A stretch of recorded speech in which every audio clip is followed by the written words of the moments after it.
Hello friends, welcome back to my new video. അപ്പം നമ്മൾ ഇന്നൊരു അടിപൊളിയായിട്ടുള്ളൊരു പ്ലാന്റിൻ്റെ വീഡിയോയുമായിട്ടാണ് വന്നിരിക്കുന്നത്. ഈ പ്ലാന്റിനെ കുറിച്ച് നിങ്ങൾക്ക് അറിയായിരിക്കും, എന്നാലും ഞാൻ നന്നായിട്ട് കൂടുതലായിട്ട് പറഞ്ഞു തരാം. ഇത് പെഡിലാന്തസ് എന്ന് പറയുന്ന ഒരു പ്ലാന്റാണ് കേട്ടോ. പെഡിലാന്തസിൻ്റെ കേർലി ടൈപ്പാണ്. ലീഫൊക്കെ ഇങ്ങനെ കേർലി ചുരുണ്ടതുപോലെ ഇരിക്കും, അതുകൊണ്ടാണ് കേട്ടോ അതിന് കേർലി ടൈപ്പ് എന്ന് പറയുന്നത്. ഇതിൻ്റെ ഇത് കണ്ട സിക്സാഗ് പോലെയാണ് ഇതിൻ്റെ തണ്ടുകൾ ഇരിക്കുന്നത്. അതുപോലെ ഇങ്ങനെ സിക്സാഗ് പോലെ അങ്ങനെ ആയിട്ട് അതിൽ നിന്നാണ് ആ ലീഫൊക്കെ വന്നിരിക്കുന്നത്. നല്ല അടിപൊളിയായിട്ട് നല്ല ബുഷിയായിട്ട് ഇടാൻ പറ്റിയ ഒരു ഹാങ് ചെയ്തിടാൻ പറ്റിയ ഒരു പ്ലാന്റാണ് കേട്ടോ നമ്മുടെ പെഡിലാന്തസ്. ഇതിൻ്റെ പല കളറിലുള്ള പെഡിലാന്തസുകളുണ്ട്. അപ്പോൾ ഇത് ഈ ടൈപ്പ് വെറൈറ്റിയാണ്. ഇതിൻ്റെ ഒരു നമ്മുടെ കേബേജിൻ്റെ ലീഫില്ലേ, അതിൻ്റെ ഒരു കളറൊക്കെയാണ് കേട്ടോ. അപ്പോൾ ഞാനിത് ഈ പോട്ടിലേക്ക് വേറെ പോട്ടിൽ വെച്ചിട്ട് ഈ പോട്ടിലേക്ക് ഇറക്കി വെച്ച് കൊടുത്തിരിക്കുകയാണ് കേട്ടോ. അപ്പോൾ കൂടുതൽ നന്നായിട്ട് നിന്നോളും. നമ്മൾ ആ പോട്ടിൽ തന്നെ വെക്കുന്നതിനേക്കാളും നല്ലത് വേറെ പോട്ടിലാക്കിയിട്ട് ഹാങ് ചെയ്തിടുമ്പോൾ ഇതിൽ വെക്കുകയാണെങ്കിൽ നമുക്ക് കുറച്ചും കൂടി ഒന്ന് ഭംഗിയിലായിട്ട് ഇരിക്കുമെന്ന് എനിക്ക് തോന്നി. അതുകൊണ്ടാണ് ഞാനിങ്ങനെ ഇട്ടത് കേട്ടോ.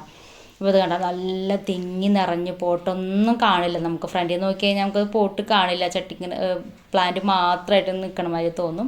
അങ്ങനെ അടിപൊളിയായിട്ട് നല്ല റൗണ്ടൊക്കെ ആയിട്ട് നിൽക്കുന്നുണ്ട്. ഇതുപോലെ അങ്ങനെ നമ്മൾ നല്ല ഒപ്പത്തിന് വെട്ടി നിർത്തി കഴിഞ്ഞാൽ നല്ല ഷേപ്പിൽ നിൽക്കും. ഇപ്പോൾ എൻ്റെ പ്ലാന്റ്സൊക്കെ കുറച്ചൊക്കെ ഒന്ന് വലുതായി ഇങ്ങനെ നീണ്ടു വന്ന് കിടക്കുന്നുണ്ട്. അപ്പോൾ നമുക്ക് പ്രൊപ്പഗേഷന് വേണ്ടിയിട്ട് നമുക്ക് എടുക്കാവുന്നത് ഇതിൻ്റെ ഇതുപോലെയുള്ള തണ്ടുകൾ മുറിച്ചെടുത്തിട്ട് നമുക്ക് പ്രൊപ്പഗേറ്റ് ചെയ്യാം. അപ്പോൾ ഇതുപോലെ ഇടയിലേക്ക് ഇങ്ങനെ തിങ്ങി നിറഞ്ഞ് നിൽക്കുന്ന കാരണം ഇലകൾ ഇങ്ങനെ വാടി കരിഞ്ഞൊക്കെ നിൽക്കുന്നുണ്ടായിരിക്കും. അപ്പോൾ ഇടയ്ക്കൊക്കെ നമ്മളതൊക്കെ ഒന്ന് ക്ലീൻ ചെയ്ത് കൊടുത്താൽ അപ്പോൾ നല്ല ഭംഗിയിലൊക്കെ നിന്നോളൂ കേട്ടോ.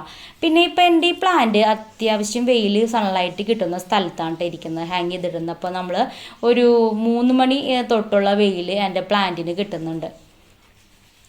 എന്നിട്ട് പ്ലാന്റിന് ഇപ്പോൾ അങ്ങനെ വേറെ പ്രത്യേകിച്ച് കുഴപ്പമൊന്നുമില്ല. സാധാരണ അത് ഡയറക്റ്റ് സൺലൈറ്റിൽ വെക്കരുതെന്നാണ് പറയണത്. ബ്രൈറ്റ് സൺലൈറ്റ് മതി, ഷെയ്ഡിലൊക്കെ വെക്കാം. പക്ഷെ ഇങ്ങനെ ഫ്രണ്ടിൽ ഇങ്ങനെ ഹാങ് ചെയ്തിട്ടാണ് കാരണം നമുക്ക് വൈകിട്ടത്തെ വെയിൽ ഒരു 3 മണി തൊട്ട് നമുക്ക് 5 മണി വരെ നമുക്ക് കിട്ടുന്നുണ്ട്. അപ്പോൾ എന്നാലും എൻ്റെ പ്ലാന്റിന് കുഴപ്പമൊന്നുമില്ല കേട്ടോ. നല്ല ഹെൽത്തി ആയിട്ട് ആ കളറൊക്കെ ഒന്ന് മെയിൻറ്റെയിൻ ചെയ്ത് നല്ല ഇതിലായിട്ട് നമ്മുടെ കേബേജിൻ്റെ ലീഫിൻ്റെ പോലത്തെ ആ ഒരു സ്ട്രക്ചറൊക്കെയാണ് കേട്ടോ ലീതിന്. അപ്പോൾ എൻ്റെ കയ്യിൽ ഇതുപോലെ ഒരു 3-4 പോട്ട് ഞാൻ അതുപോലെ ഫ്രണ്ടിൽ തന്നെ ഹാങ് ചെയ്തിട്ടുണ്ട് ഒരുമിച്ചിട്ട്. നല്ല അടിപൊളിയായിട്ട് നല്ല ഭംഗിയിൽ കിടക്കുന്നുണ്ട് കേട്ടോ. അപ്പോൾ ഇതുപോലെ ഇത് കണ്ട നമ്മുടെ പ്ലാന്റ്സൊക്കെ നല്ല രസത്തിൽ നല്ല ഇതിൽ കിടക്കുന്നുണ്ട്. നമുക്ക് മെയിൻറ്റെയിൻ ചെയ്ത് കൊണ്ടുപോകാൻ വളരെ ഈസി ആയിട്ടുള്ള പ്ലാന്റാണ് കേട്ടോ. കെയറിങ്ങും കാര്യങ്ങളൊക്കെ ഭയങ്കര ഈസിയാണ് നമുക്ക്. അതുകൊണ്ട് തന്നെയാണ് എനിക്ക് പ്ലാന്റിനോട് കൂടുതൽ ഇഷ്ടം തോന്നാൻ കാരണം. അപ്പോൾ ഇതുപോലെ നമ്മൾ പ്രൊപ്പഗേറ്റ് ചെയ്തില്ലെങ്കിൽ ഇലകളൊക്കെ ഇങ്ങനെ തണ്ടൊക്കെ നീണ്ടു വന്നു കഴിഞ്ഞാൽ അതിൽ നിന്ന് ഇലകളൊക്കെ കൊഴിഞ്ഞു പോയി ആ പ്ലാന്റ് ഒരു ഭംഗിയില്ലാത്ത രീതിയിലായിട്ട് കിടക്കും. അപ്പോൾ ഞാനതൊക്കെ ഒന്ന് പ്രൊപ്പഗേറ്റ് ചെയ്ത് നല്ല ക്ലിയർ ആയിട്ട് വെക്കാൻ പോവുകയാണ്. അപ്പോൾ അതേ പോട്ടൊക്കെ താഴെ നിരത്തി ഇറക്കി വെച്ച് കൊടുത്തിട്ടുണ്ട്. ഇനി ഇതിൽ നിന്ന് നമ്മൾ കൂടുതലായിട്ട് കിടക്കുന്ന അതിൻ്റെ തണ്ടൊക്കെ മുറിച്ച് മാറ്റി നമ്മൾ പ്രൊപ്പഗേറ്റ് ചെയ്ത് വേറെ പ്ലാന്റ്സ് ആയിട്ട് എടുക്കാൻ പോവുകയാണ് കേട്ടോ. അപ്പോൾ നമുക്ക് അടിപൊളിയായിട്ട് ഹാങ് ചെയ്തിടാൻ പറ്റിയ ഒരു പ്ലാന്റ് എന്ന് ചോദിച്ചാൽ ഞാൻ പറയും പെഡിലാന്തസ്. അപ്പോൾ ഇതുപോലെ നമ്മുടെ പ്ലാന്റ്സൊക്കെ കയറിൽ കണ്ട അതിന് നടുക്ക ഒരു ലൈറ്റ് ഗ്രീൻ കളർ ഷെയ്ഡ് വന്നിരിക്കണുണ്ട്. ആ ഷെയ്ഡ് അതിൻ്റെ കളർ കോമ്പിനേഷനും ഒക്കെ അതിൻ്റെ നമ്മുടെ പെഡിലാന്തസിന് നല്ലൊരു ഭംഗി കൊടുക്കുന്നുണ്ട് കേട്ടോ. പിന്നെ സൺലൈറ്റിൻ്റെ കാര്യം ഞാൻ പ്രത്യേകിച്ച് പറഞ്ഞല്ലോ. ഡയറക്റ്റ് സൺലൈറ്റ് നേരിട്ട് തട്ടരുത്. തിരിഞ്ഞ് അല്ലെങ്കിൽ രാവിലെയുള്ള കുറച്ച് സൺലൈറ്റ് 2-3 മണിക്കൂർ കിട്ടിയോണ്ട് പ്ലാന്റിന് വേറെ കുഴപ്പമൊന്നുമില്ല. അവിടെയാണ് ഞാനത് ഹാങ് ചെയ്തിട്ടിരിക്കുന്നത്. അപ്പോൾ നമുക്ക് ഇതിൻ്റെ എങ്ങനെയാണ് നമ്മൾ ഈ പ്ലാന്റ്സിൻ്റെ നമ്മൾ പ്രൊപ്പഗേഷന് വേണ്ടിയിട്ട് തണ്ടാനിട്ട് നമ്മൾ മുറിച്ചെടുക്കുക. അപ്പോൾ ഇതുപോലെ നമുക്ക് ഒരു ഏതെങ്കിലും ഒരു കത്തിയോ എന്തെങ്കിലും വെച്ചിട്ട് നമുക്ക് നമ്മുടെ പ്ലാന്റ് ഒക്കെ ഒന്ന് കട്ട് ചെയ്തെടുക്കണം ആദ്യം തന്നെ. പിന്നെ നമ്മൾ വെള്ളം കൊടുക്കുന്ന കാര്യമായാൽ വെള്ളം ഓവറായാലും വെള്ളം ഇപ്പോൾ ഒരു 2 ദിവസം കഴിഞ്ഞിട്ട് പിന്നെ വെള്ളം ഒഴിച്ച് കൊടുത്താൽ പിന്നെ 2 ദിവസം കഴിഞ്ഞതിന് ശേഷം നമുക്ക് വെള്ളം കൊടുത്താൽ മതി. പിന്നെ ഹാങ് ചെയ്തിടുന്നത് കാരണം വെള്ളം നമുക്ക് വേഗം തന്നെ വാർന്ന് പൊക്കോളും. പിന്നെ പോട്ടി മിക്സ് നമ്മൾ എടുക്കുമ്പോൾ നല്ലോണം വെള്ളം വാർന്നു പോകുന്ന പോട്ടി മിക്സ് വേണം നമ്മൾ തയ്യാറാക്കി എടുക്കാനായിട്ട്.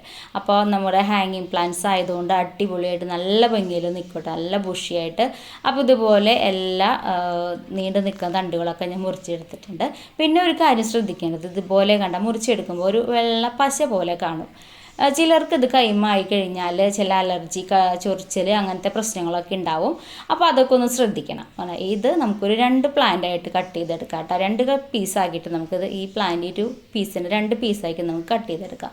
ഇപ്പോൾ ഇത് എല്ലാ പ്ലാന്റിനും കൂടിയിട്ട് എല്ലാ പോട്ടിനും കൂടിയിട്ട് ഞാൻ ഇപ്പോൾ എത്രത്തോളം കട്ട് ചെയ്ത് മാറ്റി വെച്ചിട്ടുണ്ട് പുതിയ നടാനായിട്ട്, പുതിയ പ്ലാന്റായിട്ട് നമുക്ക് എടുക്കാനായിട്ട്. ഇപ്പോൾ അത് കട്ടൊക്കെ ചെയ്തെടുത്ത് കഴിഞ്ഞപ്പോൾ അത് ഈ പ്ലാന്റ് ഇത് ഇപ്പോൾ ഏകദേശം ഇപ്പം ഒന്നുകൂടി നല്ല വൃത്തിയിൽ നല്ല ഭംഗിയിലൊക്കെ നിൽക്കുന്നുണ്ട് കേട്ടോ. അപ്പോൾ ഇനി നമുക്കിങ്ങനെ നല്ല പോട്ടി മിക്സ് തയ്യാറാക്കാം. അപ്പോൾ ഞാൻ എടുത്തിരിക്കുന്നത് മണ്ണും കൊക്കോപ്പിറ്റും കുറച്ച് മണലും ചാണകപ്പൊടിയും കൂടി മിക്സ് ചെയ്തിട്ടുള്ള പോട്ടി മിക്സാണ് ഞാൻ എടുത്തിരിക്കുന്നത്. ഇപ്പോൾ ഞാനിത് ഇതുപോലെ ഈ ചെറിയ പോട്ടിലും പിന്നെ ഈ വലിയ പോട്ടിലേക്കും ആയിട്ടാണ് കേട്ടോ ഞാൻ നമ്മുടെ പ്ലാന്റ്സ് മുറിച്ച് വെച്ച പ്ലാന്റ്സ് വെച്ച് കൊടുക്കാൻ പോകുന്നത്. ഇതുപോലെ നമ്മൾ നല്ല ഇപ്പം ഇങ്ങനെ നടുമ്പോൾ നമ്മളൊരു 3-4 പീസ് ഒരുമിച്ച് നട്ടു കൊടുക്കണം. എന്നാലാണ് അത് നല്ല തിക്നെസ്സോട് കൂടിയിട്ട് നല്ല ഭംഗിയിൽ പിടിച്ച് കിട്ടുമ്പോൾ നല്ല ഭംഗിയിലായിട്ട് ഇങ്ങനെ നിൽക്കുള്ളൂ. ഇപ്പോൾ കണ്ട ഈ പോട്ടിലേക്ക് ഞാൻ വെച്ച് കൊടുത്തിരിക്കുന്നത് വെർട്ടിക്കലായിട്ടുള്ളതാണ്. ഈ വെർട്ടിക്കലാണ് ഞാൻ സെറ്റ് ചെയ്തിരിക്കുന്നത്. ഈ പോട്ടിലേക്ക് 2 തണ്ട് വീതം വെച്ച് കൊടുത്തിട്ടുണ്ട് കേട്ടോ. 2 തണ്ട് വീതം വെച്ച് കൊടുത്തിട്ടുണ്ട്. അപ്പോൾ ഒരു ഇത് നന്നായിട്ട് തന്നെ ഇരിക്കുന്നുണ്ട് നല്ല ഇതുപോലെ. ഇനി നന്നായിട്ട് കുറച്ച് ദിവസം കൂടി കഴിഞ്ഞാൽ അത് നന്നായി പിടിച്ച് നന്നായിട്ട് വന്നാൽ നമ്മളെ വെർട്ടിക്കൽ ഗാർഡൻ അടിപൊളിയാക്കി നമുക്ക് സെറ്റ് ചെയ്തെടുക്കാൻ പറ്റുന്ന ഒരു പ്ലാന്റ് കൂടിയാണ് പെഡിലാന്തസ്. പിന്നെ നമ്മൾ പ്രത്യേകിച്ച് നമ്മൾ ഫെർട്ടിലൈസർ വേറെ പിന്നെ കൊടുക്കേണ്ട കാര്യമൊന്നുമില്ല കേട്ടോ. നമ്മൾ അത്യാവശ്യം ഇട്ട് കൊടുക്കുമ്പോൾ ചാണകപ്പൊടി ഇട്ട് കൊടുക്കുന്നുണ്ട്, അത് തന്നെ ധാരാളം. പിന്നെ നമ്മൾ നനച്ച് ഫെർട്ടിലൈസർ എന്ന് പറഞ്ഞാൽ ഞാനൊരു 18 നേർപ്പിച്ചിട്ട് വെള്ളത്തിൽ ഒഴിച്ചിട്ട് അത് ഇടയ്ക്ക് ഒഴിച്ച് കൊടുക്കാറുണ്ട്, മാസത്തിൽ ഒരു തവണ. പിന്നെ അല്ലാതെ ഞാൻ വേറെ ഇതൊന്നും കൊടുക്കാറില്ല കേട്ടോ. പ്രത്യേകിച്ച് കേടുകളൊന്നും ഇല്ലാത്തൊരു അടിപൊളി പ്ലാന്റാണ് കേട്ടോ പെഡിലാന്തസ്.